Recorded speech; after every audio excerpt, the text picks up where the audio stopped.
No-show pa rin si Pangulong Bongbong Marcos matapos magkasakit. Para bigyan ng mukha ang balita, Mobile Journal, Julie Baiza. Absent ulit si Pangulong Bongbong Marcos sa pagtitipon sa Malacanang ngayong araw. Pangungunahan dapat ng Pangulo ang 2025 Gawad Lingkod Bayani, ang pinakamataas na pagkilala sa mga outstanding government workers. Sa Executive Secretary Ralph Recto muna uli ang humalili kay PBBM.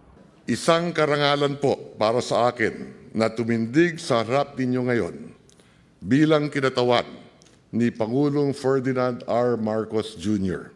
Bagamat hindi natin siya makakasama ngayon, ipinapaabot niya ang kanyang mainit na pagbati at pasasalamat sa lahat ng mga bayani ng serbisyong publiko. Una nang tiniyak ni Recto na maayos ang kondisyon ng Pangulo. Pero isang linggo kasi siyang pinaghihinay-hinay ng doktor matapos siyang ma-diagnose na may diverticulitis. Sa talumpati ni PBBM na binasa ni Recto, kinilala niya ang mga kawani at opisyal ng gobyerno na tumulong at nag-ambag sa iba't ibang sektor gaya ng agrikultura at kalusugan. Kayo ang patunay na maraming mabubuting empleyado sa ating pamahalaan. At kayo ang patunay na anumang antas ng tungkulin, may kakayahang ang bawat isa na maglingkod ng may dangal.